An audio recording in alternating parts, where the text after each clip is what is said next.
Buenas noches.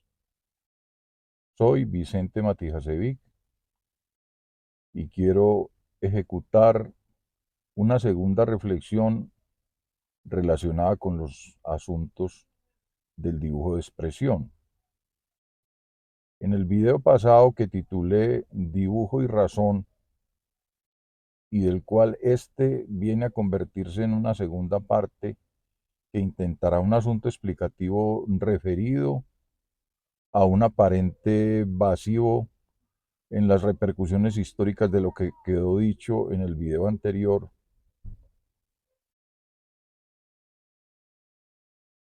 Repercusiones que son desde el aspecto histórico las siguientes. En primer lugar, pues fue síntesis del dibujo de expresión en el video anterior, que el dibujo de expresión no está hecho para arrastrar mensajes ni para arrastrar significados, sino que está hecho para comunicar emociones, para transmitir emociones. Es decir, para coger una estructura emocional en el acto dibujal y una vez atrapada en él, transferírsela al espectador por medio de la percepción del dibujo mismo.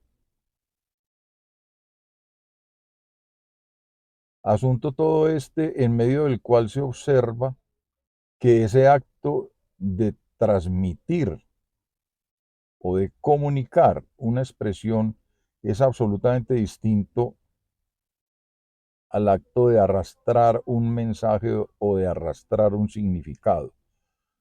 Quiero hacer énfasis en ese verbo arrastrar, entendiendo por él que lo que le está prohibido al dibujo de expresión es que parta de un mensaje o de un significado preestablecido y pretenda arrastrar ese significado o ese mensaje a través de todo el acto de ejecución del dibujo mismo, de tal manera que el significado en sí y el mensaje en sí existan desde antes de la ejecución del dibujo y esa ejecución simplemente se convierta en un proceso de implementación del significado y del mensaje en sí para trasladarlo sobre el dibujo y permitir de esa manera que el dibujo simplemente termine comunicando el mensaje o el significado en cuestión.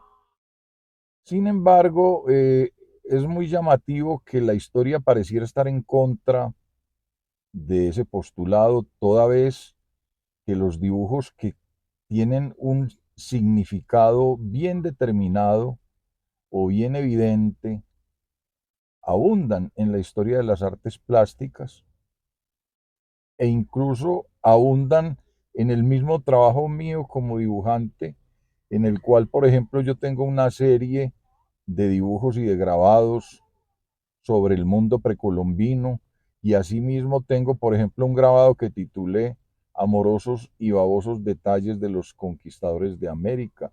Tengo otro grabado que titulé Atahualpa en las manos de Dios, que era un pequeño rostro envuelto por dos enormes manos generosas y amables, de tal suerte que yo supuse que ese era pues el rostro de Atahualpa y esas eran las manos de Dios, como si él estuviese dando una explicación de todo el padecimiento que la conquista española había traído sobre las tierras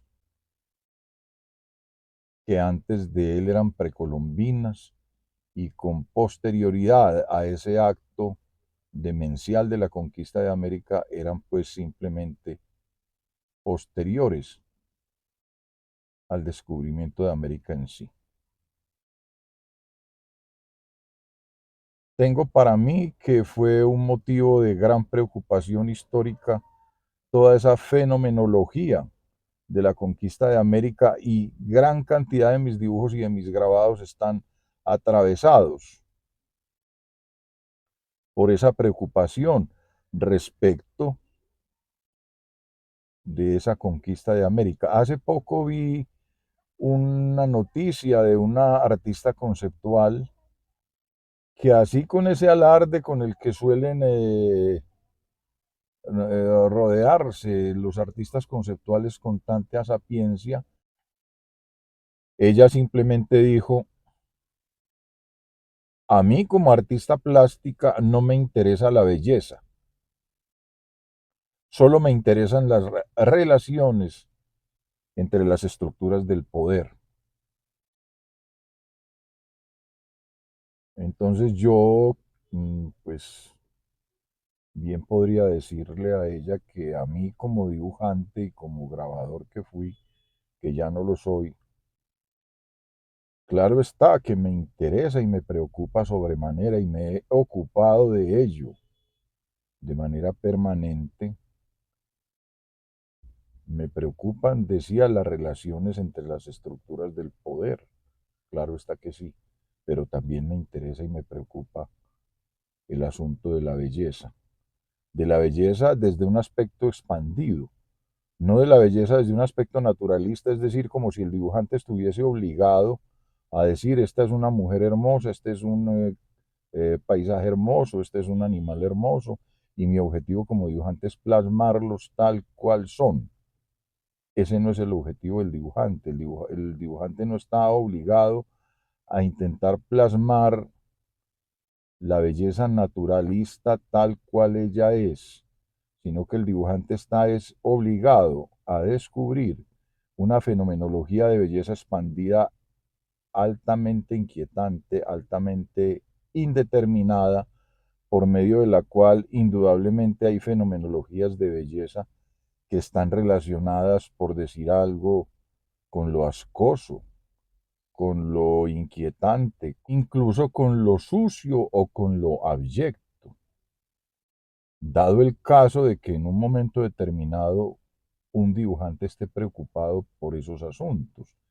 Si el dibujante está muy preocupado por las condiciones de lo sucio o de lo abyecto, nada de raro tiene que ejecute dibujos en medio de los cuales esa suciedad y esa abyección aparezcan trasladadas a la superficie dibujal, desde cualquier aspecto que él quiera relacionarlas ahí, de tal manera que lo sucio y lo abyecto no son asuntos prohibidos para la estética expandida o para la belleza expandida,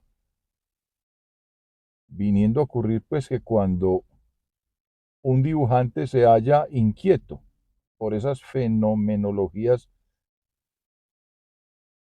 de la suciedad y de la condición de lo abyecto,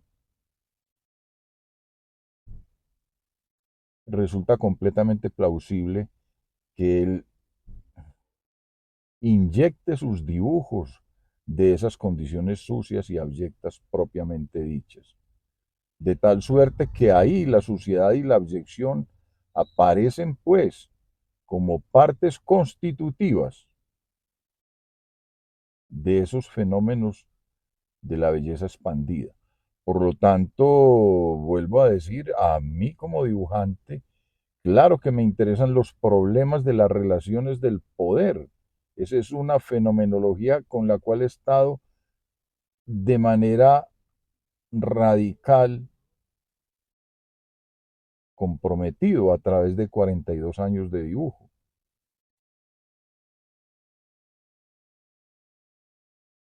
Pero simultáneamente he estado comprometido con los problemas de la belleza expandida. Entonces no diré como esta artista conceptual, a mí como artista plástica no me interesan los problemas de la belleza, solo me interesan los problemas de las relaciones entre las estructuras del poder, porque vuelvo a decirlo, yo a ella le contestaré, a mí me interesan ambas cosas, tanto las relaciones entre las estructuras del poder como las fenomenologías inquietantes de la belleza expandida. Es por eso que estoy intentando dar una explicación respecto de la síntesis del video anterior que se tituló, vuelvo a decirlo, Dibujo y Razón, síntesis que no era otra que aquel decir de que el dibujo no estaba de ninguna manera en el deber de arrastrar significados o de arrastrar mensajes.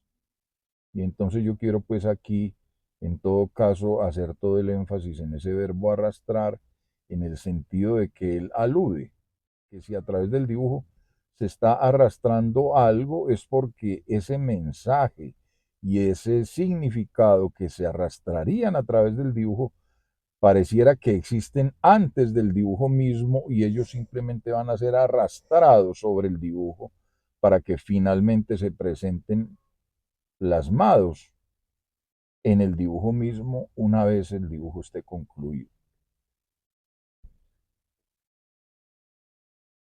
Entonces,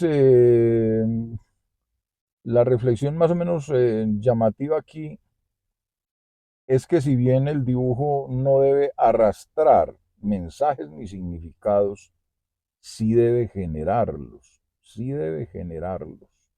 Ojo aquí, ojo aquí.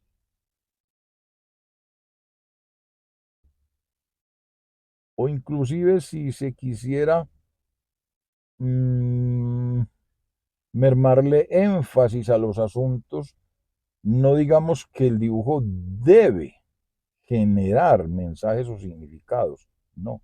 Simplifiquémoslo un poco diciendo no es que deba hacerlo, puede hacerlo, porque también es lícito que no lo haga.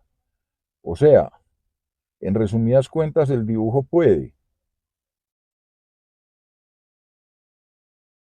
generar mensajes o generar significados que no los ha arrastrado, por lo tanto, a través de todo el proceso dibujal, sino que esos mensajes y esos significados parecen nacer del proceso dibujal una vez está concluido. Entonces la explicación aquí es más o menos la siguiente. El dibujante al intentar su proceso de expresión debe partir de algo que bien puede llamarse una suerte de pequeño mapa, es decir, una pequeña idea, una somera indicación de a qué territorio se va a meter gráficamente, pero no desde el aspecto de los significados ni el aspecto de reflexiones completas, sino simplemente desde el aspecto gráfico.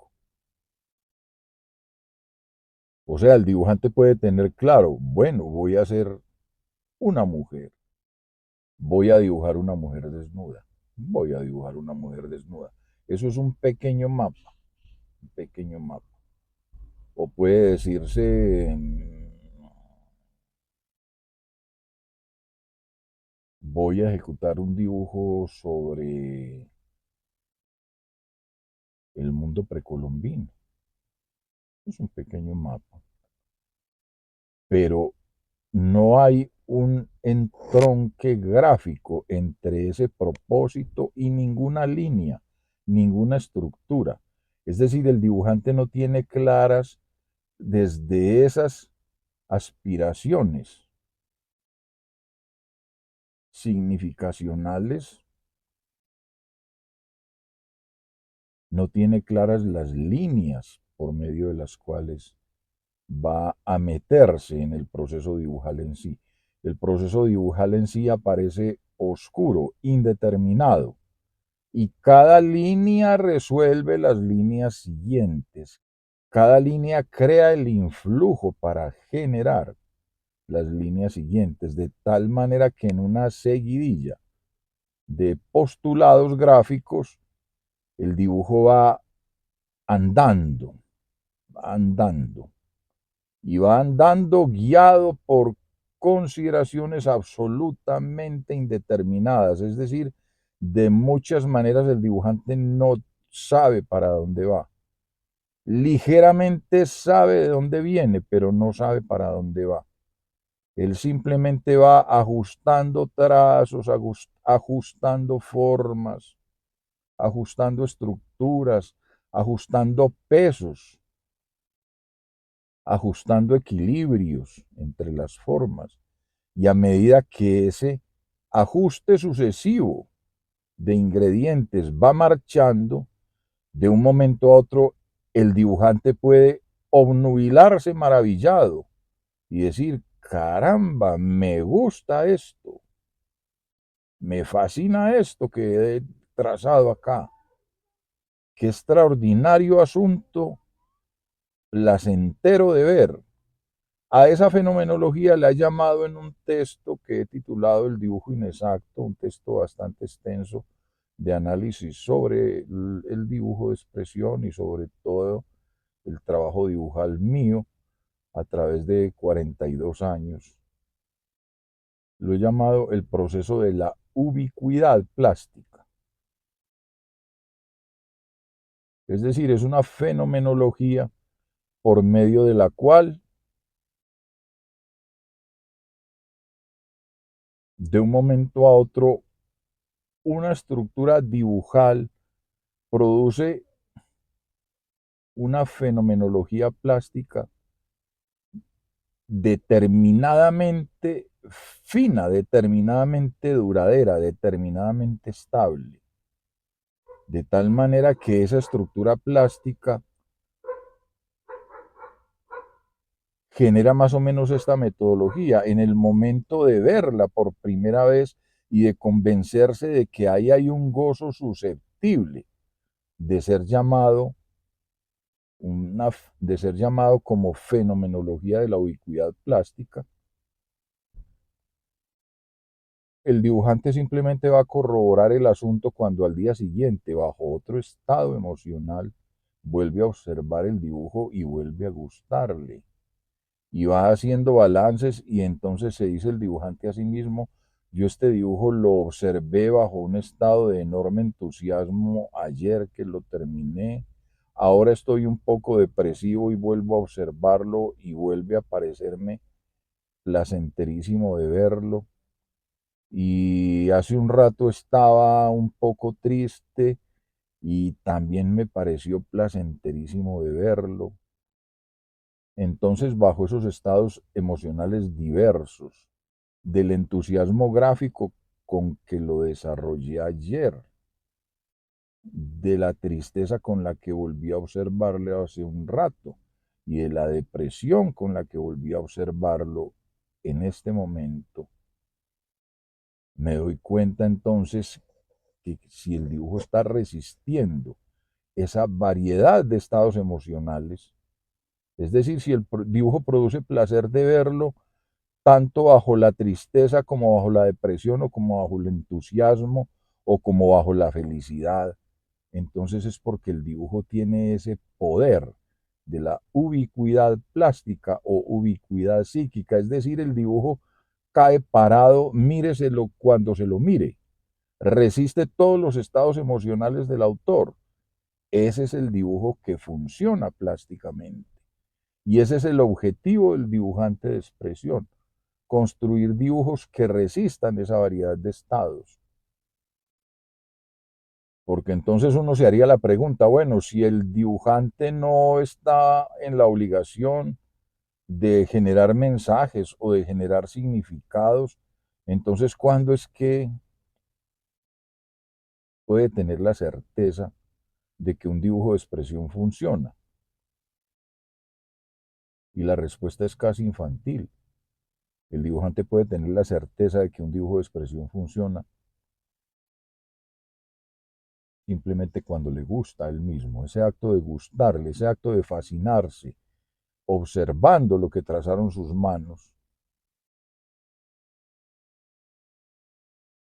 es la estructura cognoscitiva por medio de la cual surge la certeza de que el dibujo tiene la licencia para moverse en medio de un entorno social. Por lo general han habido en las diversas épocas históricas pues ciertas maneras de, de refrendar esas licencias circulativas de la obra en el entorno social. Por ejemplo, en la modernidad a través del acto de firmarlo. Cuando un dibujante firma su dibujo, se supone que ya estuvo de acuerdo con él y ya le autoriza al dibujo a que inicie su circulación social. Hubo momentos en que la firma no era tan determinante, pero pues esa circulación social aparecía ya autorizada cuando la obra finalmente quedaba definitivamente plasmada en una estructura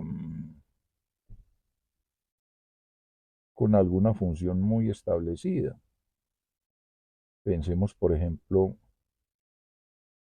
en el vaso de Princeton. Es un vaso de 15, 20 centímetros de altura, con una circunferencia, es un vaso cilíndrico, con una circunferencia quizás de otros 15 o 20 centímetros, no lo sé exactamente, en medio de la cual se plasma una escena encantadora del inframundo maya. Entonces, pues allí no era necesaria la firma del autor porque era una época histórica en la que eso no se acostumbraba. El dibujo del vaso de Princeton ya adquiere autorización circulativa en el entorno social cuando el vaso aparece ya completamente terminado en tanto que pieza de cerámica de la cultura maya. Alguien podía controvertir la síntesis del video anterior que titulé Dibujo y Razón respecto de que el dibujo no debía arrastrar comunicados ni arrastrar significados. Eso podía parecer controvertible desde los aspectos históricos, pues como ya lo dije, cantidades de obras de altísima importancia en la historia del arte evidentemente cargan significados o cargan mensajes. Pero resulta que si se mira con cuidado, los cargan porque los generaron, porque los generaron, no porque se les impusieron. O sea, cuando Leonardo da Vinci hace su escena extraordinaria de la Virgen con San José, el Niño Jesús, los Reyes Magos, no vamos a suponer aquí pues que vino el sacerdote de la curia tal y de la iglesia tal a decirle a Leonardo, mire, haga la Virgen a este lado, San José a este otro lado, el Niño José aquí, los pastores allí, los Reyes Magos allí, allí le va a hacer un caballo brioso, encabritado, y todas las estructuras de la nada, porque es que eso es lo que denota toda esa figura extraordinaria que plasmó Leonardo da Vinci allí. Y obviamente que esa estructura extraordinaria surge completamente de su resorte creativo.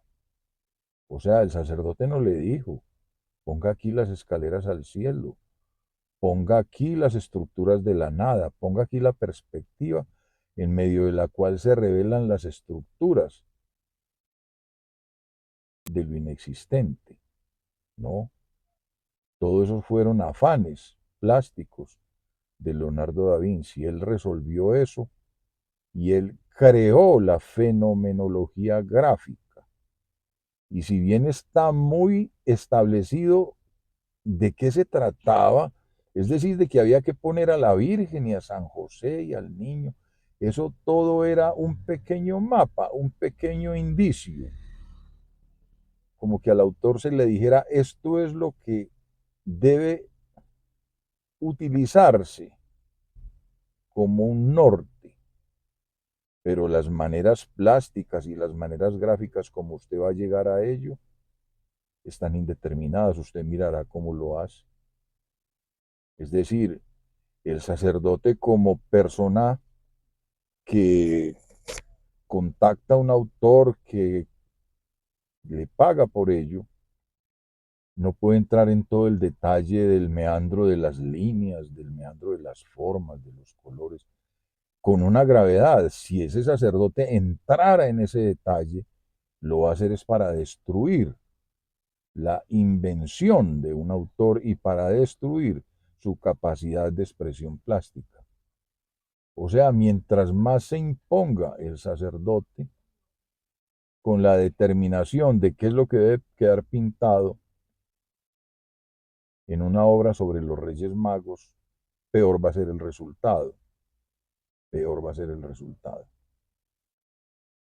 Entonces, cuando a Leonardo le dicen, vamos a hacer, vea, mire, le voy a pagar para que haga una escena de los Reyes Magos y tal cosa, y él decide poner un caballo brioso y poner un dromedario y un árbol en la mitad y unas escaleras que van como al cielo o al inframundo de no sé qué y unas transparencias de cosas que parecen como las estructuras del vacío.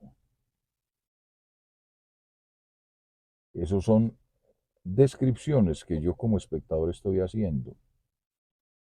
Y yo puedo agregarle a esas descripciones que acabo de hacer toda una parafernalia de explicaciones, de argumentaciones, de cuál considero yo que es la relación entre la Virgen como madre, San José como padre, los pastores, los reyes magos, el niño, las bestias, la vegetación de ese árbol en plano central.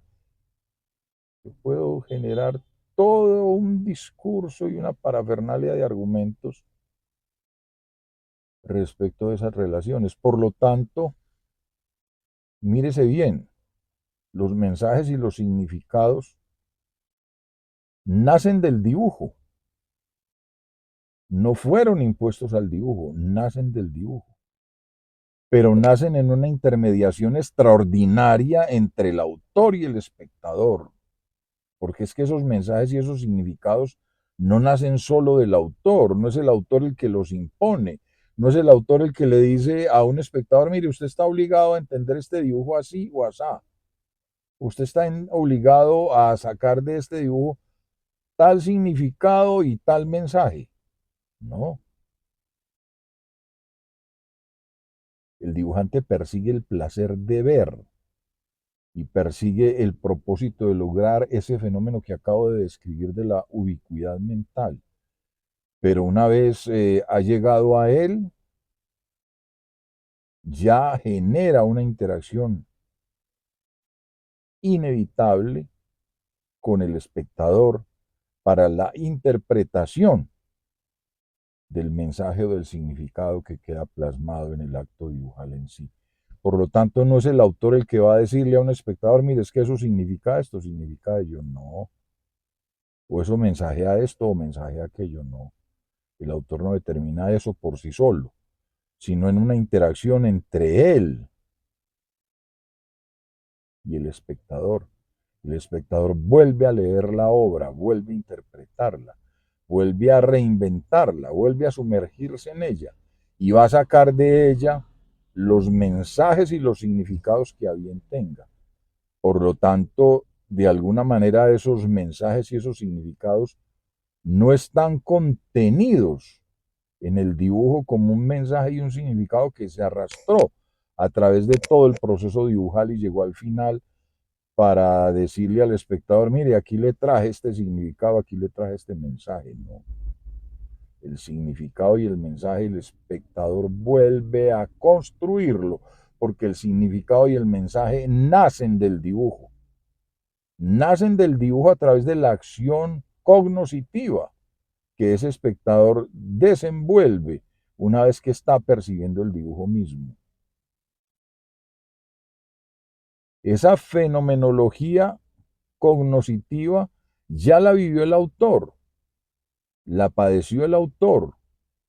Es decir, el autor se vio obligado a enfrentarse a esa estructura cognoscitiva para intentar sacar el gozo de ver, el gozo que describí hace un rato de la ubicuidad plástica. Pero una vez el autor ya consolida esa fenomenología, él se olvida completamente de ella y entonces queda puesto en brazos solamente del espectador el desarrollo de una fenomenología nueva, de una percepción nueva, de un acto interpretativo nuevo, de una lectura nueva por medio de la cual va a ser ese espectador el que vuelva a generar los significados y los mensajes que surgen de ese dibujo.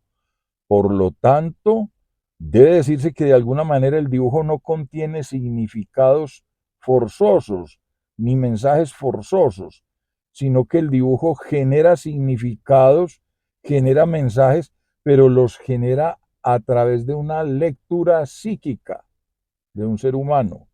Ese ser humano hace esa lectura psíquica en tanto que autor en primer lugar y en tanto que espectador en segundo lugar, y cada uno de esos sujetos, autor o espectador, es radicalmente libre respecto de qué es lo que capta en el dibujo. Basta pues que el dibujo tenga esa propiedad de producirle placer de ver al autor y de generarle pues ese fenómeno de ubicuidad mental que acabo de describir, para que a partir de ahí queden ejecutoriadas todas las licencias interpretativas para cada espectador que se pare a observar este dibujo o esta pintura en cuestión. El dibujo pues nace desde un pequeño mapa, o incluso el dibujo puede nacer también desde un mapa nulo. Es decir, eso también es absolutamente lícito. Cuando un autor empieza a dibujar, es absolutamente factible que no tenga ninguna consideración de dónde viene ni para dónde va.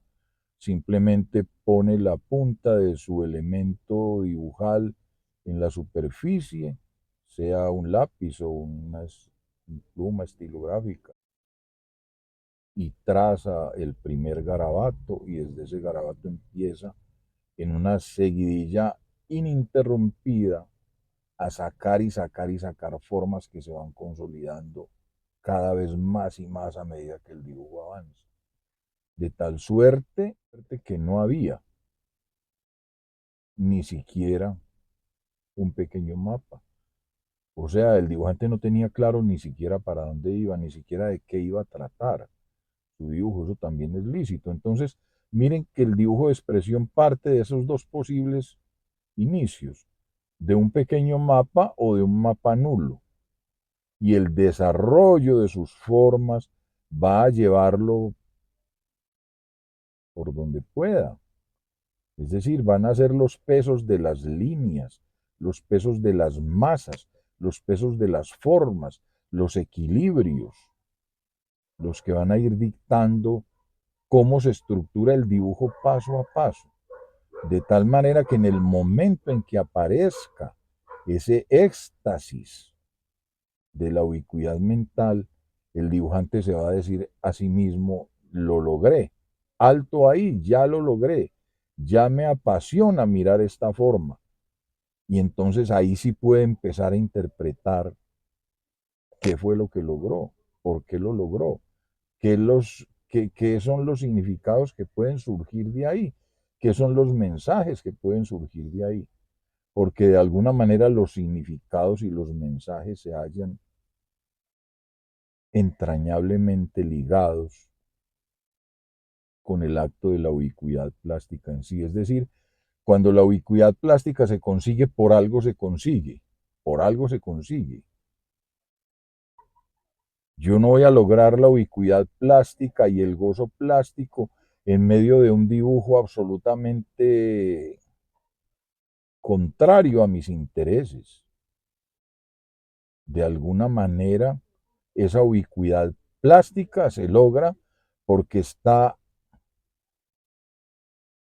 el fenómeno dibujal absolutamente imbuido de mis intereses en el sentido más amplio de la palabra, de mis intereses conscientes y no conscientes, verbales y no verbales, comprendidos y no comprendidos. Entonces mírese aquí que es que el dibujo complica con esas dos cosas, complica con esas dos cosas, hace complejidad con esas dos cosas, con lo consciente y lo no consciente, con lo claro y lo confuso, con lo pensado y lo no pensado, con lo verbal y con lo no verbal, con lo emocional y con lo lógico.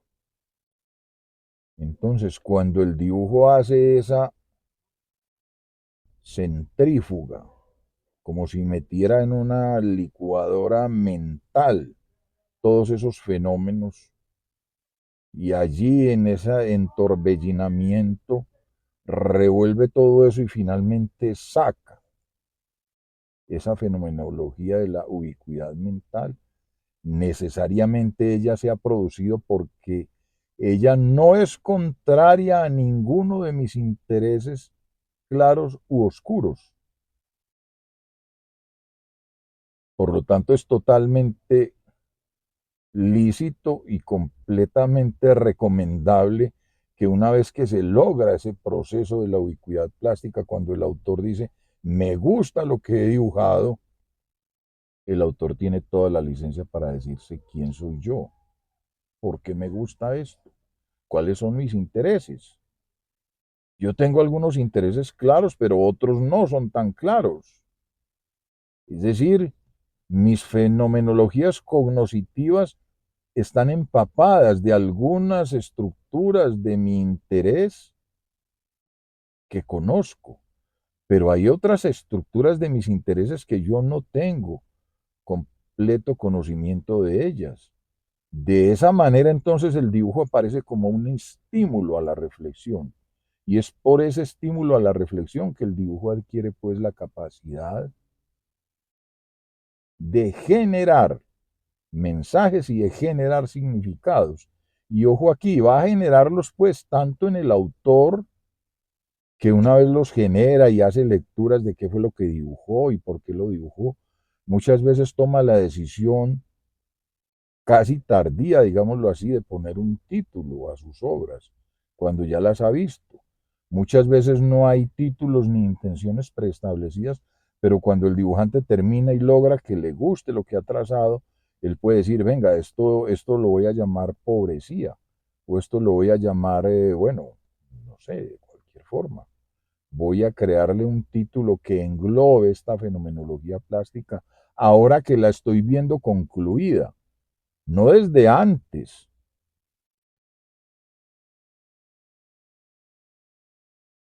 como suponía erróneamente Marcel Duchamp, de que el dibujo y la pintura existían previamente en la mente antes de ser bajados al lienzo, como si el lienzo fuera una suerte como de pantalla de computador,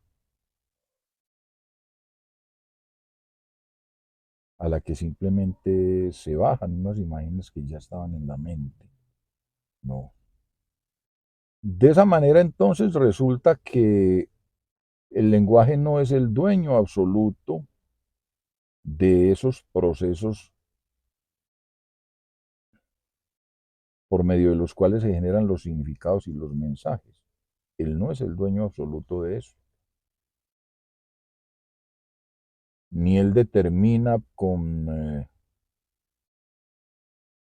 anterioridad hacia dónde van a dirigirse esos mensajes o esos significados.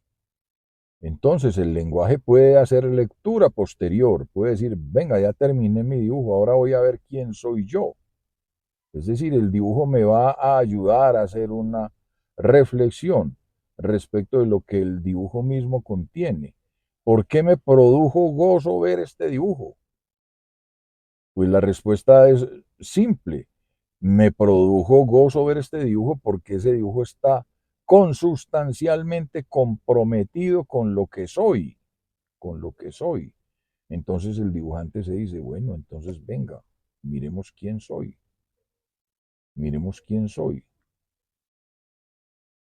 Y ese quién soy no lo tiene totalmente preestablecido y claro ni siquiera el lenguaje mismo.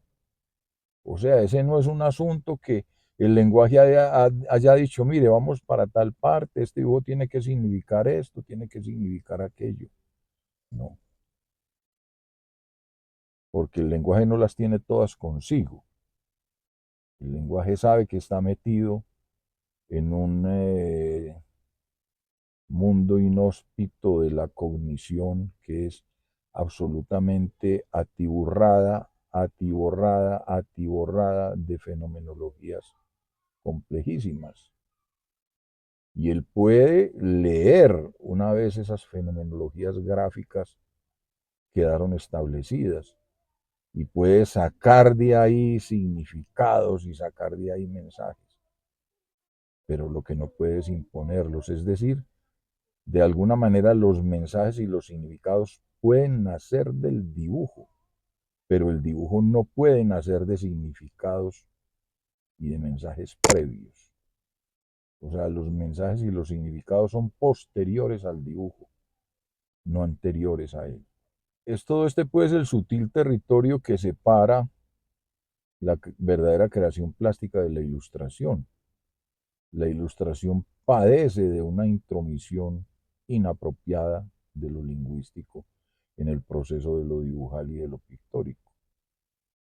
Entonces aparece pues como un fenómeno a través del cual alguien le dice a un autor, mire, dibújeme esto, pínteme esto, que significará esto y esto y esto y tendrá este mensaje de esto y de esto y de esto, que hacen parte de la obra tal y por esto y por esto y por esto. Ahí se construye una ilustración, ahí se construye una ilustración. Y la ilustración no tiene capacidad interpretativa posterior que no sea la lectura fidedigna de esto es esto, por esto y por lo más allá y por lo otro. Por lo tanto, esa lectura interpretativa pues es un acto de pobreza inaudito desde el aspecto cognoscitivo.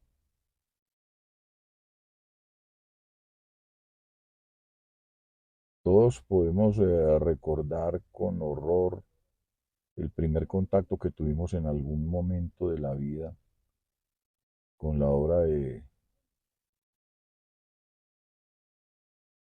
Goya titulada Saturno devorando a su hijo.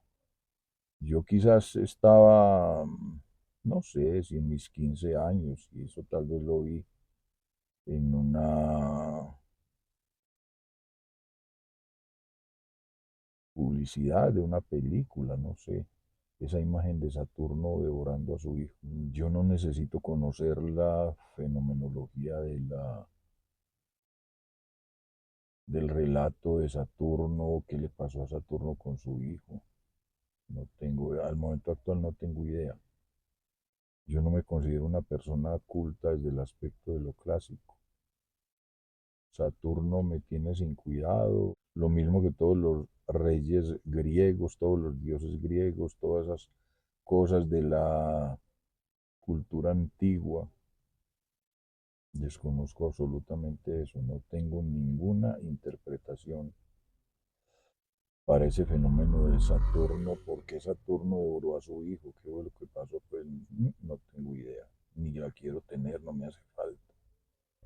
Y eso no quita que yo haya ejecutado una lectura terrorífica de esa figura de Goya, al punto que pues estoy completamente de acuerdo con algunos analistas que aseguran que la visión de esa pintura de Goya destrozó todo el mundo conceptual y todo el mundo visual de Francis Bacon, y que fue la visión de esa pintura de Goya la que hizo tomar la decisión a Francis Bacon de destrozar sus figuras, de convertirlas como en montículos de carne destrozada, de carne deshecha. Me parece creíble esa interpretación que he conocido por ahí recientemente.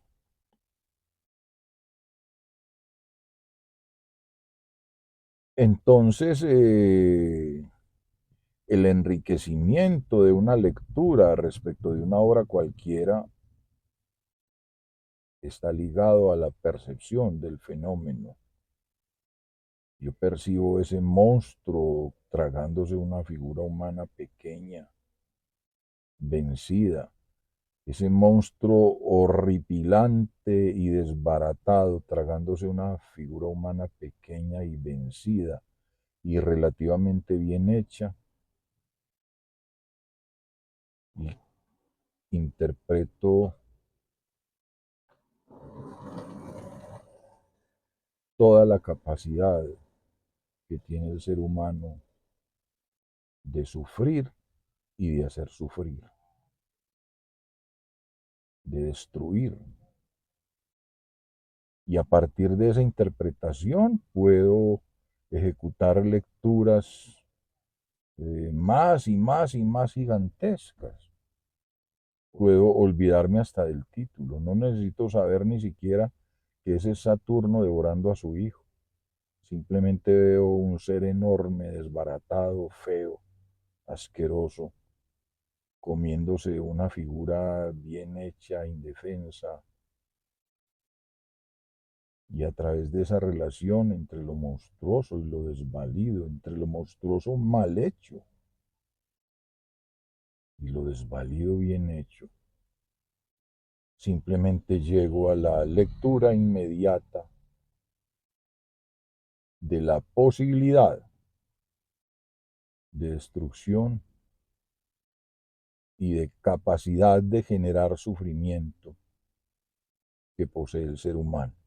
Me basta con eso. No me interesa si ese es Saturno, Júpiter, Urano, Neptuno, Plutón, no me interesa.